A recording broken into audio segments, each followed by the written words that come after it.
Cool. All right. So we're going to be sharing a lot of practical things that we've learned in our experience. These things we think will be a help to any team, regardless of where you are in your security program with your maturity. We think it will add robustness, add maturity for both your red and blue teams. And it's going to equip your blue team with the processes that we'll share, equip your blue team to be able to hunt, whether it be the red team or an actual adversary. Your experience may be different, but we think it's really important to share things that we've learned, the good and bad along the way, and pass those things along. So first things first, I guess just a little disclaimer. You know, the opinions, beliefs, and viewpoints expressed by the authors, that being us, are not necessarily the things that maybe our employer believes or would necessarily agree with. But with that out of the way, just some introduction. So again, I'm Brad Richardson. I'm currently an OffSec engineer. On the left, you see I tweet at RichRJB. And I write the occasional blog post at Medium. I like to include things that I think that will be down to earth, helpful wherever you are in your walk in security, that you can use on a daily basis. And I think it's fun when I have time to write the occasional, usually OffSec related kind of tool. My most recent tool, which I'm going to be publishing some updates for, is called SlackHound. It's a reconnaissance tool for red team, but blue team could use it also. You think of a reconnaissance tool for Slack workspaces. You know, it's common to a few years ago, red teams would target Active Directory, learn just about everything from the organization, from dumping Active Directory domains. But today you can find a lot of that information, titles, people, phone numbers, and much more in Slack workspaces. So check it out. And with that, I'm going to let one of my best buds and colleague introduce himself and walk you through the next few slides.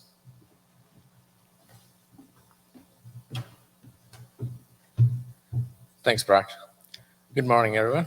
I'm Madhav Bhatt. I work as an offensive security engineer at Karma. On the right side, what you see is my Twitter handle. I sometimes write blog on the Medium post, sometimes develop new tools. You can find them on my GitHub page or on my Docker Hub repo. Most recent tool I wrote with Brad is GCP Hound. It's sort of an offensive toolkit for Google Cloud Platform. And I'm a huge fan of Atomic Red Team. I've been using it for a couple of years, and I had the pleasure to contribute some of my unit tests to Atomic Red Team GitHub repo. So if you're not familiar with the project, I highly recommend you check it out. All right, so let's start this conversation with a fun brain teaser. Dexter Morgan, is he an advanced persistent threat, or is he an incident responder? So show of hands for those of you who think he's an APT. All right, show of hands for those of you who think he's an incident responder. All right, so I'll tell you a little bit of what I think. You know, I had the pleasure of watching the show twice, thanks to the pandemic, second time after I joined the InfoSec. So Dexter loves to do red teaming in his free time, but he gets his W2 for working in IR. However, since he has that attacker mindset, it makes him very good at what he does, you know, when it comes to investigating crime scenes. So normally, if you are familiar with the show, he walks up to a crime scene, he looks at the blood spatter pattern, figures out how the crime might have happened, looks at the clues around the crime scene to ultimately track down and hunt down the attacker. So Dexter is an APT who works in IR. And that is what we want from our blue team. Obviously, we don't want to hire APTs to work in IR. That's not what I'm saying. But what I'm saying is we want to, you know, arm our blue team with the capability that they get us alert, then they investigate the alert to identify a chain of events as they would have happened to ultimately track and flush the attacker out of the network. So for example, say there is a high fidelity pass the hash detection that just triggered. So we want our blue team to be able to do the following. One, identify whether the host that attempted past the hash is initial point of compromise. If it is not patient 0, how did attacker laterally move to that host? And find that initial point of compromise, all the subsequent compromises to ultimately flush the attacker out of the network. That is what we want from our blue team. Obviously, it's easier said than done, but it's difficult, not impossible. So as Brad mentioned, we'll be talking about a maturity model on, how you can continuously and practically train your blue team, to be good at detection and response. We broke down that maturity model in 4 phases. And I'll be using a little bit of soccer/football analogy here. Say you want to play 90 minutes of soccer game, right? The basic requirements are you have to be match fit, so you can run around for those 90 minutes. And you have to be, you have to be continuously practicing those basic skills like passing, shooting, tackling, and dribbling.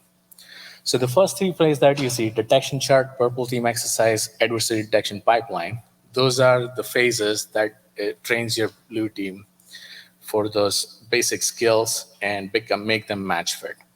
And adversarial services lifecycle, which Brad will talk about, is that friendly match between red and blue that prepares your blue team for actual match against actual adversaries. So without further ado, let's jump into phase 1, detection chart. If you look at the detection chart, it feels like 4 different paint buckets exploded on MITRE ATT&CK. However, there is a method to the madness. So let's understand what is detection chart. Detection chart is a visual representation of how good or bad you are at detecting attacker techniques on the scale of 0 to 3. So for example, say you take an example of BSidesRDU, which is T1197 in MITRE ATT&CK. If you don't detect that TTP in your environment at all, that's a score of 0 color red. If you do detect that TTP, but not its variation, SIRDUtil is one of the variations. BSidesRDU, like if you put carrots BITS, your AV or EDR tool can miss it. That's one of the variations. If you don't detect the variation, that's a score of 1 color orange. If you do detect BSidesRDU and its variation, that's a score of 2 color green. And maybe BSidesRDU is not applicable to your environment because you're Mac only shop. You don't use Windows machines at all. You're one of those unicorns. Then it's a score of 3 and color gray. So, when you look at the detection chart, that's what those colors represent. And, sort of nice way of, nice visual representation of where you need to focus on. Now, normally at this point, I tell you that, you won't be able to do this for every single TTP in MITRE ATT&CK because there are so many TTPs. So you have to know your environment and combine it as your experience as a red teamer to prioritize the list of TTPs that you're going to test this for. However, there is a tool out there, Gamify Attack by Adam Mashinki. It's on Red Canary GitHub repo. That tool is basically a crowdsourcing way of prioritizing TTPs in your environment. You can send that survey to your team, and you can collect the survey and have everybody chime in on which TTPs you should prioritize to test for. So feel free to check it out. Now we understood what is detection chart. Let's figure out how to build one. And it's pretty straightforward. You will need gold images of the different operating system you use in your environment. So VMs for Windows and Linux, and maybe a MacBook gold image for Mac OS. Once you have those gold images, you just have a prioritized list of TTPs. You pick a TTP from there. You go ahead and collect the unit test. This is where Atomic Red Team can be your friend. It can come in handy. But obviously, you want to add your custom test as well to have more coverage.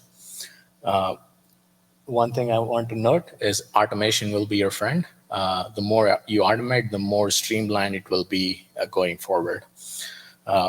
Then you run those tests on those gold images, and then you validate if the alert is triggered or not. Now, when we say a detection for the purpose of this presentation, what we really mean is an alert. So if you do find the IOCs in the logs, but it doesn't really trigger an alert, well, we don't really consider it a detection for the purpose of this presentation. So just think of it as detection, alert, alert, detection. And based on whether the alert is triggered or not, you score it a 0 to 2 on the criteria I mentioned in the previous slide. And once you do this for all TTPs, that sort of builds that detection chart for you, which will be basis for the phases coming forward. And the next phase, which is the purple team exercise. Now, before we move into next phase, I'll talk about a tool I wrote called Detection Navigator. I used to do this in a spreadsheet. However, it is very cumbersome.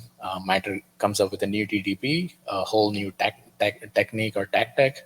It's hard to keep track of. So I wrote a Django-based web server that is supposed to make it seamless. And I also included atomic test automation scripts that you can run on your Mac or Linux machine to test your coverage, but feel free to add your own tests on those scripts. I want to talk a whole lot about it here in the interest of time, but that's the GitHub page for the tool, and there is a blog link in the README file that you can refer to for more information. So at the end of this phase, you would achieve following. You would have a prioritized list of TTPs. You would provide transparency to your leadership on how good or bad you are at detecting those attacker techniques. And at the end, you will also have performed a gap analysis that sort of tells you which direction you want to focus your resources on. As a bonus, you can use this method to evaluate EDR tools. So MITRE does this. Vendors submit their tools to MITRE. MITRE picks a threat actor group, and against those threat actor group, MITRE scores these EDR tools. However, if you're doing a POC on an EDR tool that MITRE hasn't evaluated, or maybe MITRE used a threat actor group that is not relevant to your environment. MITRE evaluated threat actor group that is Windows focused, but your environment is Mac heavy. Well, you might want to go with a different threat actor. This method you can use during the POC phase for EDR evaluation. Phase 2, purple team exercise. In this presentation, we'll not do a whole deep dive on how to do purple team, but we would just rather walk you through what it would look like to do a purple team exercise. If you're interested in our deep dive talks, check out this talk from Cedric Owens. He talks about how to do purple team exercise in a non-active directory environment, but you can easily translate it to active directory environment as well. So let's see what the workflow looks like. Now, phase 1, you build the detection chart. You know which TTPs you want to build detections for. You pick a TTP from there. You already ran unit test in the last phase, so you would have an idea what kind of indicators are generated. Based on what kind of IOCs are generated, you will either work with network engineer, system administrator, or an application owner to get those IOCs logged into your SIM. Then you'll work with a SIM expert to build a SIM query that will trigger an alert on those IOCs. Then you'll test and review that SIM query. We'll talk in detail about how to test and review the SIM query in the next phases. But if it meets your standard for testing and reviewing, then you'll deploy the alert to the production. So let's make this all more digestible using an example. And what better example to use than DC sync? Absolute favorite attack for any red teamer out there, and absolute worst nightmare for any company, because you have to rebuild the domain once this happens, if it happens by an actual attacker. So for those of you who would have run DC sync for on-prem Active Directory controller, you would know that it generates two IOCs at a network level and at host level. So if we look at this workflow, we picked a TTP that is credential dump, DC sync, and we identify the IOC generated are at network level and at a host level. So we'll work with a network engineer and domain admin to have those IOCs logged to SIM.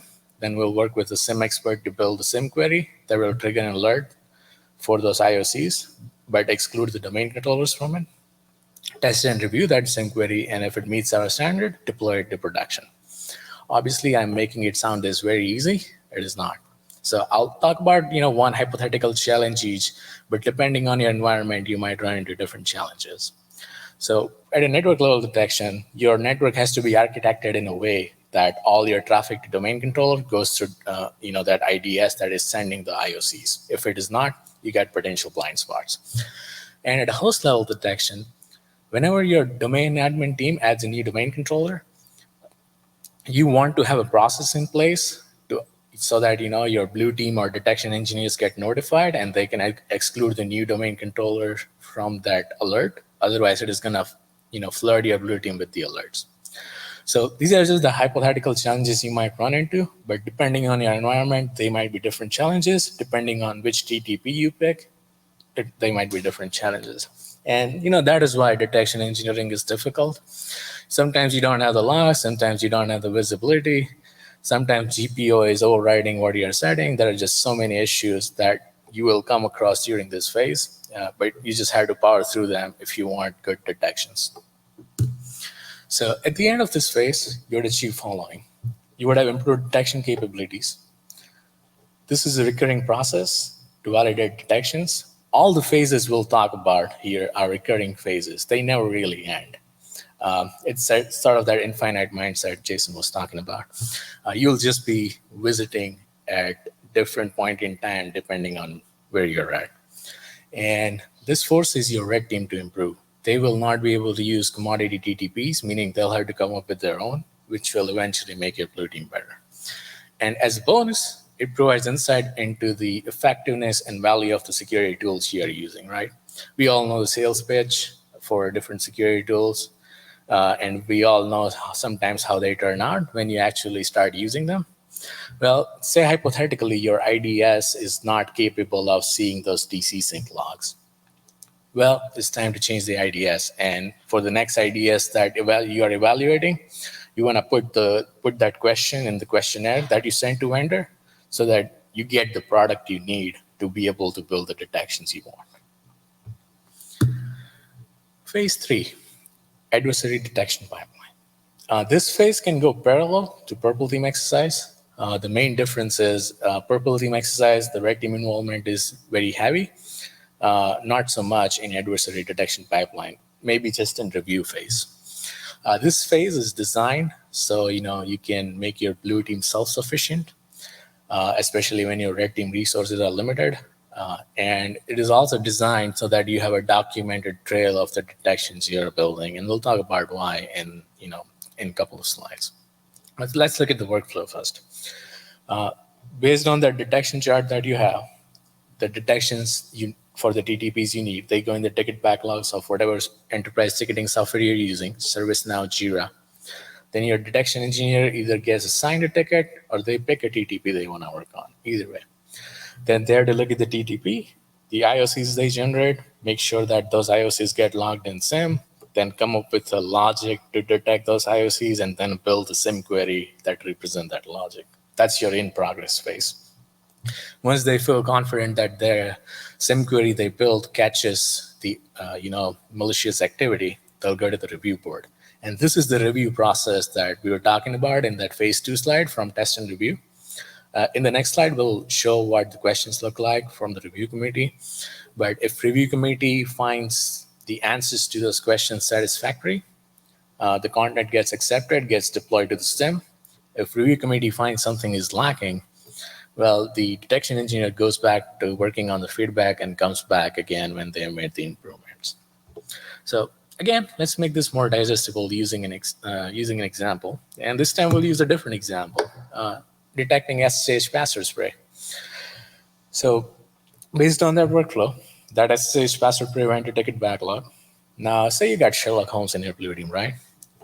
Who doesn't want Sherlock Holmes on their blue team, the best investigator ever? I would definitely want him on my blue team. Now, Sherlock Holmes in a blue team gets assigned this ticket, and Sherlock looks at the TTP. It's like, this is easy, generates a network level IOC, host level IOC, and comes up with a logic to detect that attacker technique that you see on the right top side. At network level, Sherlock is like, all right, multiple SSH connection, different destination hosts, same source IP. And at host level, multiple failed SSH logins, different username, same source IP. Then Sherlock builds a SIM query to represent that logic and goes to the review committee. Before Sherlock goes to the review committee, he should have answers to following questions ready. 1, is there a runbook for this alert so that the junior analyst can follow the steps if the alert is triggered? 2, what is the proposed maturity of the detection? Is it experimental or stable? You can have more category if you want, but if this detection is experimental, Sherlock has to work every single alert until it becomes stable. The other 2 questions are designed so that we don't, create any alert fatigue or waste anybody's time. How often will it fire, and what is the false positive rate? We don't want to flood our blue team with alert or waste their time. And the last 2 questions are where the red teams can chime in, which is there an alternate scenario that can trigger this alert? So if you look at the network level logic, a simple nmap scan over 22 will trigger that alert. And when it comes to response, context is crucial. A response to an nmap scan is very different than a response to SSH password spray. you have to start looking at successful SSH logins if you are dealing with SSH password spray. So context is very crucial, and that's why it is good to be aware of alternate scenarios. And the last one is there a way this logic can be bypassed? You'll not always find a silver bullet for every single attack or technique you are trying to build detection for. If you do, that is great. But if you don't, you want to be aware of the loopholes so you can put some mitigating controls. Say the review committee accepts the answers to these questions, content gets handed over to the SIM expert who will deploy it for alerting, and the sprint will be complete. So at the end of this phase, you would achieve following. You would have agile content creation process. I know I'm just trying to throw out big words like I'm some software engineer, but it is indeed agile. Create self-sufficiency for your blue side, especially when you have limited red team resources. As a red team, you don't want to be bottleneck for detection engineering for your blue side. And document a trail in whatever enterprise ticketing software you're using, ServiceNow, Jira. Especially important if somebody who built the detection left the company and you want to go back to either audit them, modify them, tune them, whatever reason. It's super important. So now that we have become match fit and practice those basic skills of dribbling, tackling, passing, and shooting, I'll hand it over to Brad for that friendly match between red and blue.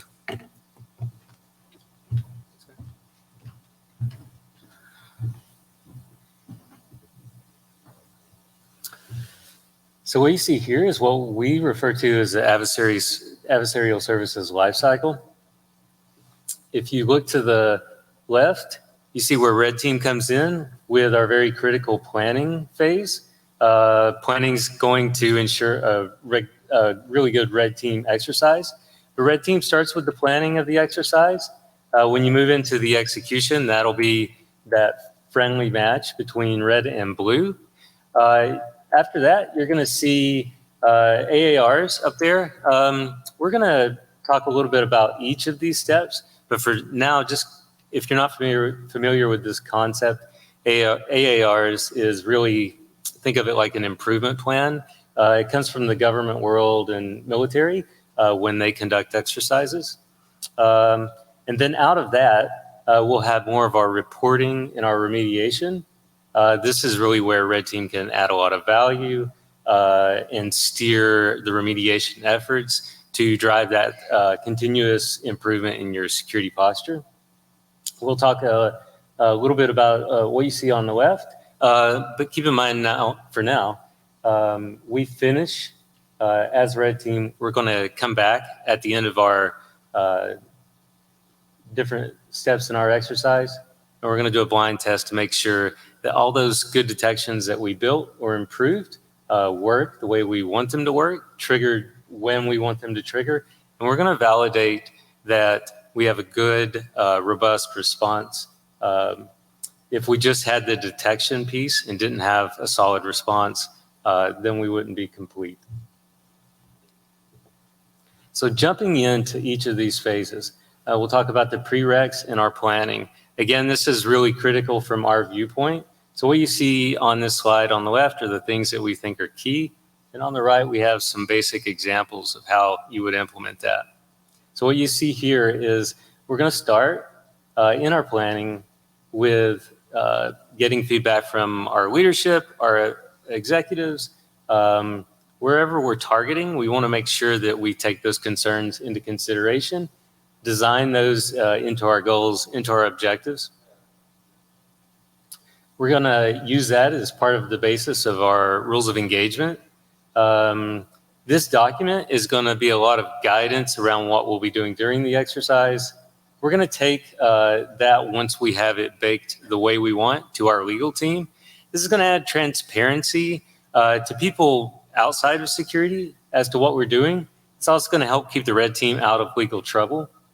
We're going to also establish a timeline for emulating the different phases that we're doing as a red team.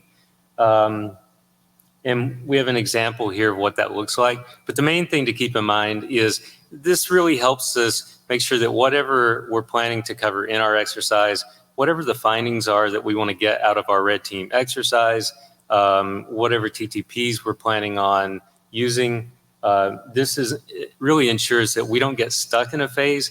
Sometimes you'll hear the term time boxing. This just keeps the exercise moving forward. So if you think, well, we meant to walk through 4 different phases of MITRE ATT&CK, but we got stuck in initial access. We couldn't get a phishing payload through. What do you do about that so that the exercise keeps moving forward? And one way of doing that is laying out your timeline. So also, if you're familiar with the term white cell, this is really a mediator. If you have in your security team the resources to establish a white cell, a person or a couple people on the team that can be sort of that neutral mediator between red and blue, this can be really helpful. It takes load off the red team when red team gets questions. Especially during deconfliction. Deconfliction is really the process of just, was this red team or was this some other anomaly that was triggered an alert?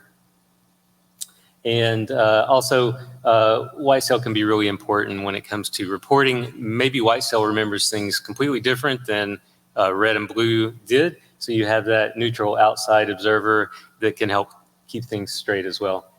If you have a green cell and can establish this, they manage the red team infrastructure. And if you're like using a cyber range, it could be any other special hardware or software that you use during your exercise. It's been our experience that white cell and green cell are luxuries. A lot of times there's nobody that's really available to do that in the way that it needs to be done. If you have somebody on the security team or inside your company, they want to be white cell, but maybe they only have a couple hours to devote a week. It's been our experience that's probably not going to be enough. It turns out to be more of a full-time job than just attending a daily out brief or a weekly out brief. It's actually pretty intensive to do it right. One other thing that we think is important in the planning and prereq phase is deploying infrastructure, especially like C2 infrastructure, anything that your red team is going to need. The key takeaway here is you don't want to get into the execution phase and decide that you need to set up, C2 infrastructure in AWS or somewhere else or anything that could have been deployed in the planning phase. Things are always going to pop up. There's always going to be things that change your attack path, and maybe you need to set up some kind of redirector, whatever it might be. But as much as you can plan this out in the planning phase, it's going to save you time when you get into that execution and the engagement or assessment starts, the clock starts. So keep that in mind as well. And then just looking quickly at some examples of what those things are.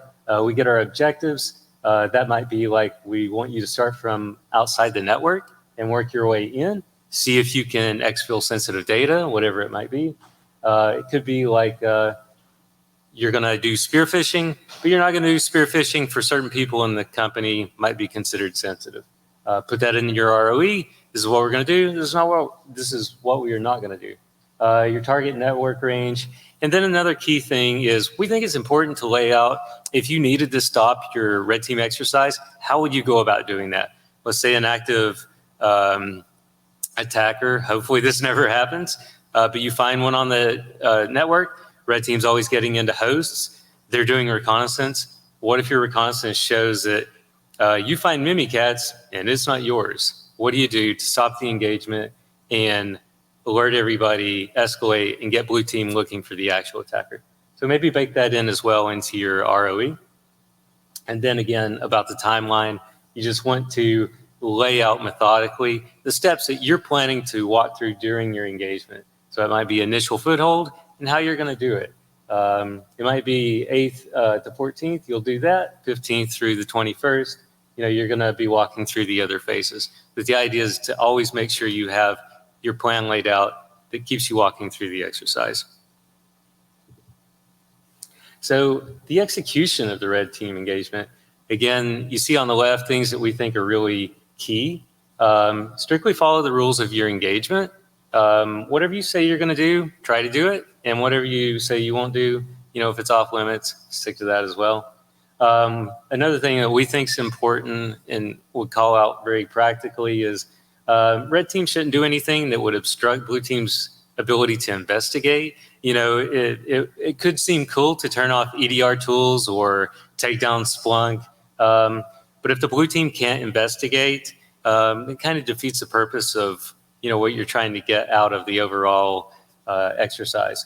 I know in later maturity, sometimes you might do something like cyber deception. Those are, to me, very advanced things. Usually require a lot of maturity that it probably is difficult for a lot of teams to achieve. So just generally, we don't want to do anything that would hinder blue team. It's a friendly match. And if red team's not getting caught easily, see what you can do to increase the level of noise. Put some things out there that could be created as IOCs that the blue team can hunt you by, catch up, keep that match going well for both teams. And then I talked about the after action report. And again, it's kind of like an improvement plan. So it doesn't have to be really complicated, but the idea is to bake in this documentation, lay out while it's fresh, what went well, what didn't go well, what can be improved, and how do you want to plan for future success. So, just a couple of examples there. If for the red team, they deployed some redirectors that was located geographically and from an IP level view that looked like it was close to the company, maybe that helped obfuscate some of the traffic. Maybe blue team ignored some of that traffic because it looked like sign-ins from close to home. If that worked well, call that out. Blue team, whatever your wins were there, it might be correctly identifying an SMB password spray, call that out. If it led to a compromised laptop, which helped you track red, and it also showed that the a network segment that you built, the way it was designed, putting that particular team or organization there was effective, call it out. And as well as what didn't go well, what can be improved.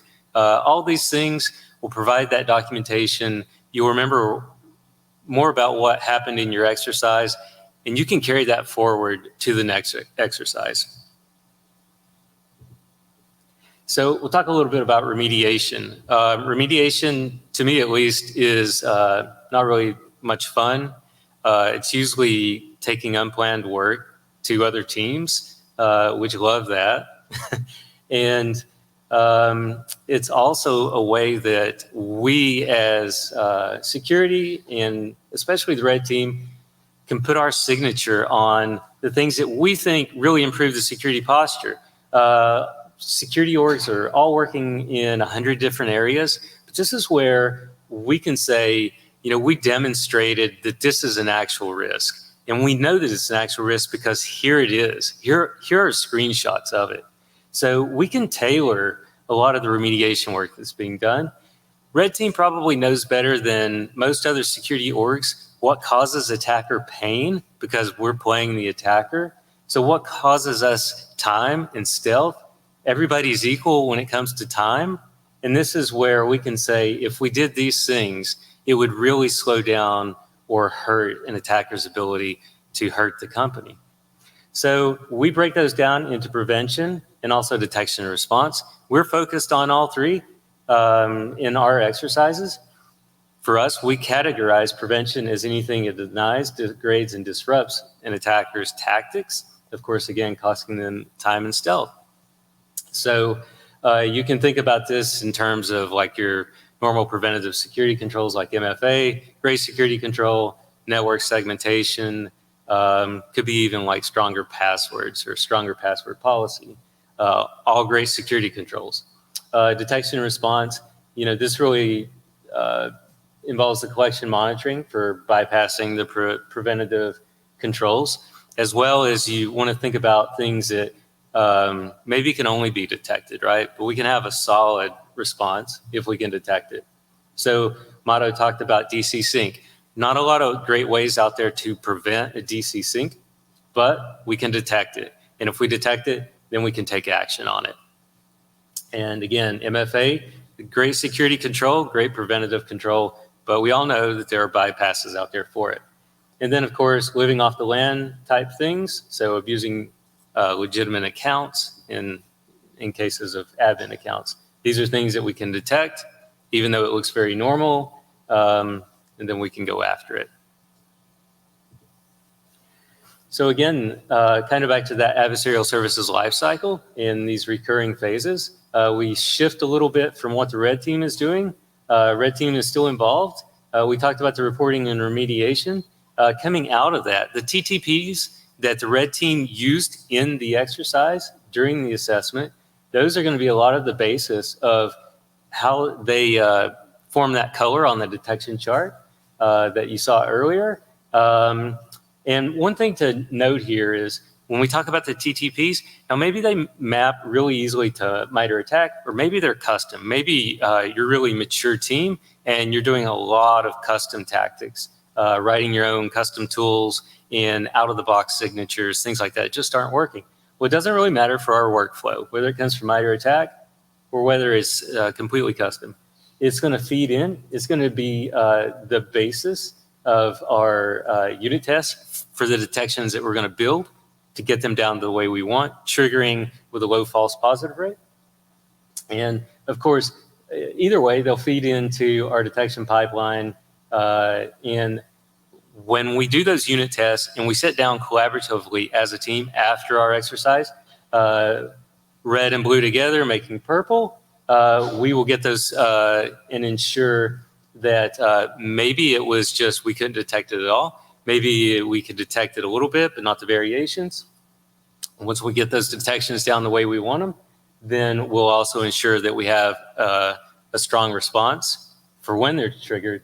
And then later, red team's going to come back in and just do that due diligence with a blind test to make sure the detections really worked the way we thought they would, and the response was really the way we wanted it. And just a thing to call out here, this is a really good area of opportunity for you to take and measure improvement. So you think about when you do the red team exercise, maybe you didn't detect anything the first time, maybe you detected a little bit, maybe you detected really well, but response was weaker than you expected. You know, you can measure in time again, you can measure your improvement by how well you did after you built your detection and built your response. I think this is really practical. It's a way of reporting on just that incremental improvement. And if it's not the way you want, you go back and you do it again. So at the end of this phase, it's really going to provide a lot of documentation, reporting. You can start to build metrics that you completed in these phases from 1, 2, and 3.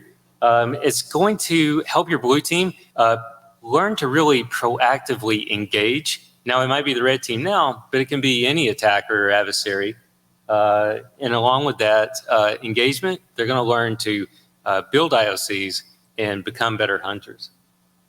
And then again, in the remediation phase, this is where we really get to ensure that all the effort that goes into remediation is what we think is going to improve the overall security posture. And that comes from stronger prevention, detection, and response controls. And that's the basis of what we're doing. So in closing with that, you know, we really believe from our experience that Blue Team can use this as training and be better proactive hunters. For example, if an exploit is released, let's say it's for a 0-day, it doesn't really matter.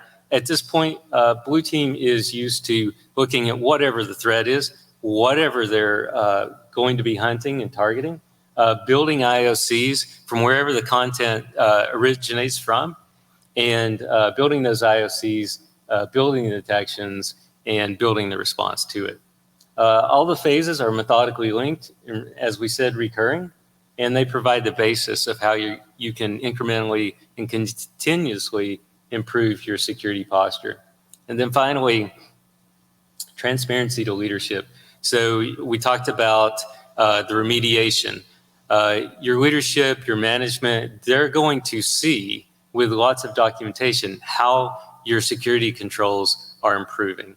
They're going to see all the great work that red and blue are doing together. They're going to see how the teams are functioning better. And they're going to see the overall, or have a better window into the overall security value and bigger picture as well. So we talked about the AARs, and we talked about the detection chart. And you can think of the detection chart before and after. They're also going to see the communication that's happening in the overall reporting. And with that, we believe that they're just going to have a better idea of all the good work, all the good assessment findings coming out, and all of that improvement that's happening and what they're getting for their security budgets. And so with that, we'd really like to thank you for coming out to our talk, and a big thanks to BSidesRDU. And if we have any time, we'll be happy to take questions. And if not, we'll be happy to meet afterwards.